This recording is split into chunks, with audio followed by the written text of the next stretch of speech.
Bonjour à tous et à toutes et bienvenue sur cette nouvelle vidéo YouTube d'Excalibur Montpellier.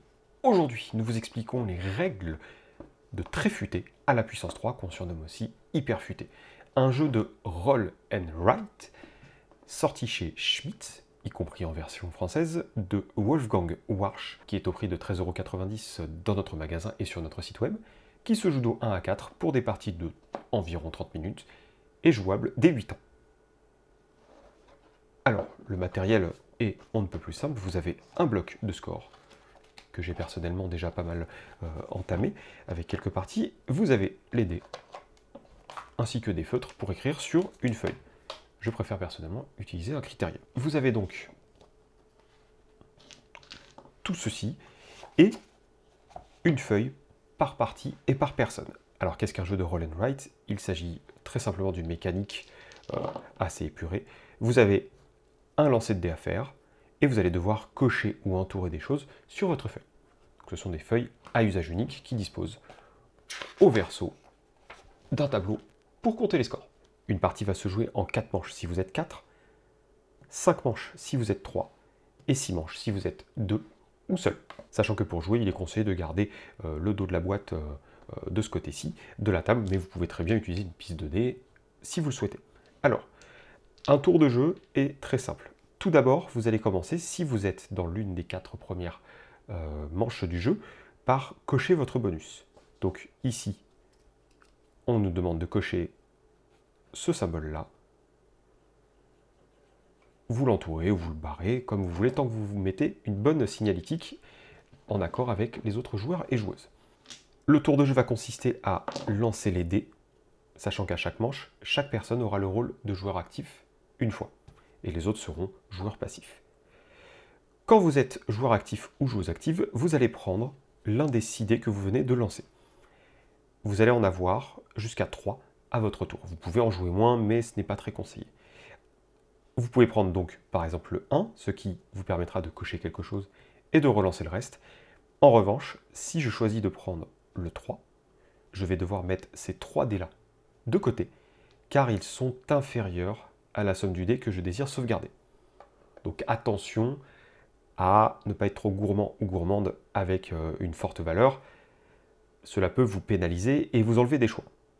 Et donc parfois vous permettre de cocher moins de cases à votre tour.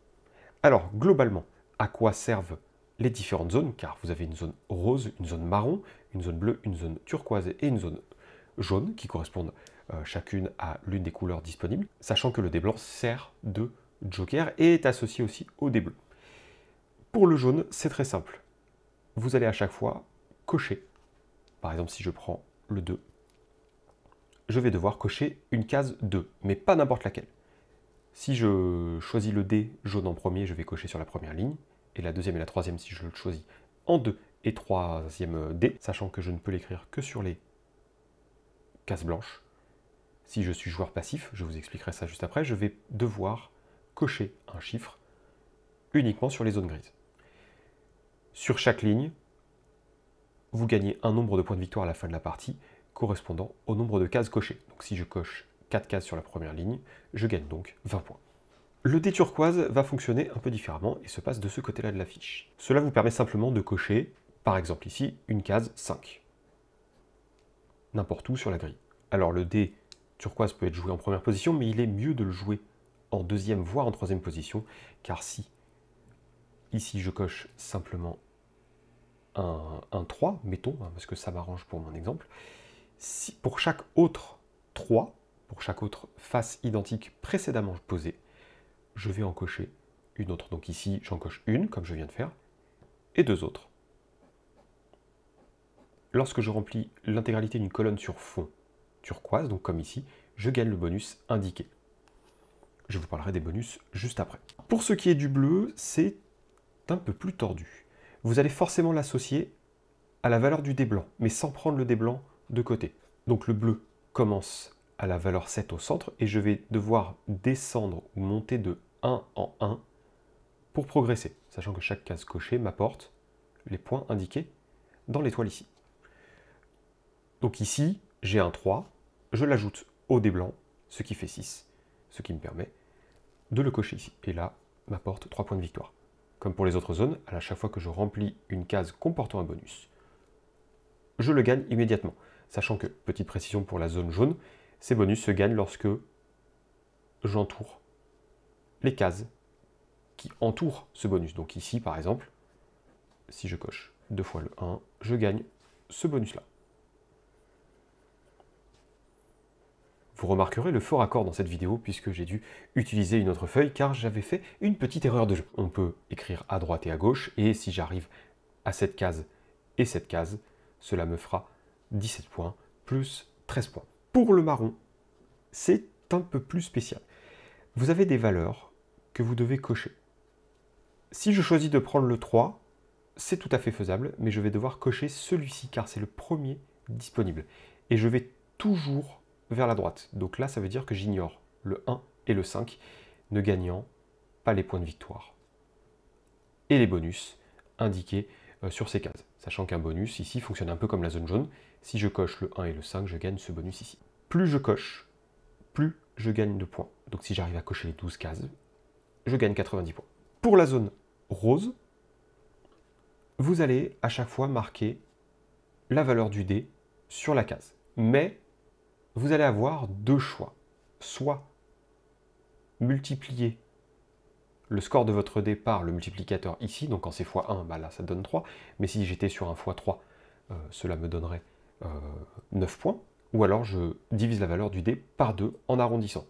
Donc là par exemple, si j'ai un 4, cela pourrait être sympa de noter 4, ça m'apporterait 4 points de victoire, car tous les chiffres indiqués ici vous apportent des points de victoire, mais si j'ai besoin d'une relance, comme ici, je pourrais très bien décider de mettre un 2 et de me rajouter une relance. Alors, à quoi servent les bonus? Vous allez avoir les bonus avec des cases colorées, donc le point d'interrogation marron, jaune, turquoise, bleu vont vous permettre de noter ou cocher une case correspondant à cette couleur. Si c'est sur fond noir, c'est une case de la couleur que vous voulez. Si c'est un symbole de relance, ça m'ajoute une relance, car je peux relancer les dés en dépensant l'une de mes relances. Si c'est un +1, ça veut dire que je pourrais utiliser un dé de plus à mon tour. Et si c'est ce petit dé qui est ici, je vais pouvoir entourer, en allant de gauche à droite toujours, ces cases qui vont me permettre de transformer un dé en 3, en 4, en 5, en 6, ou en ce que je veux si j'arrive sur les 3 dernières. Sachant que si je remplis ces lignes de bonus, je gagne l'un de ces atouts-là. Le renard, enfin, vous permet d'apporter des points bonus correspondant à la zone rapportant le moins de points. Donc si j'ai 2 renards et que ma plus petite zone me rapporte 12 points, cela me rapporte 24 points. Donc, pour faire simple, un tour de jeu se fait simplement. Donc admettons que je fasse un 2 jaune en cochant cette case-ci. Je relance donc tous mes dés puisque je n'ai pas de dés inférieurs. Je vais choisir de prendre le 2 marron. Alors là, ça n'est pas très stratégique, hein, c'est juste pour vous indiquer. J'ai ces deux-là qui sont inférieurs, donc je les pose ici. Et enfin, je relance les dés restants qui vont me donner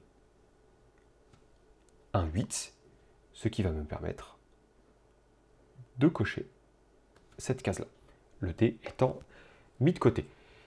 Je vous ai parlé de joueurs actifs et de joueurs passifs, donc là c'est la fin de mon tour, à moins que j'utilise un bonus que je peux utiliser à ce moment-là, comme un +1 qui me permettrait de recocher l'un des dés que j'ai sélectionné ou que j'ai mis de côté. Une fois que mon tour est terminé, les autres joueurs et joueuses vont pouvoir choisir l'un des 3 dés et cocher l'une des cases correspondantes. Donc par exemple, l'une des personnes pourrait très bien choisir de prendre un 8 pour se cocher sur le bleu, ou pourrait prendre un 1 rose ou un 1 cyan. Et pourrait utiliser le bonus de +1 si ces personnes-là en ont. Une fois que ceci est fait, la personne à gauche de la personne qui vient de jouer relance les dés et commence son tour. On fait ceci 2, 3 ou 4 fois, selon si on est 2, 3 ou 4, avant de commencer un nouveau tour, de gagner un bonus, etc. Et ainsi de suite jusqu'à la 4e, 5e ou 6e manche, en fonction de combien vous êtes.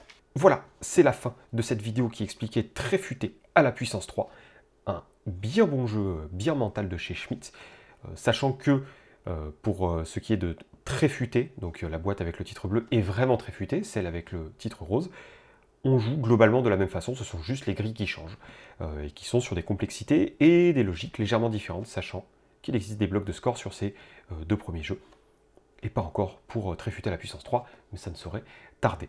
On espère que cette vidéo vous aura plu. Si c'est le cas, un petit pouce bleu serait le bienvenu et vous serez bien aimable, sachant que vous pouvez aussi vous abonner à notre chaîne YouTube et cliquer sur la cloche pour recevoir les notifications lorsque nous publions une nouvelle vidéo.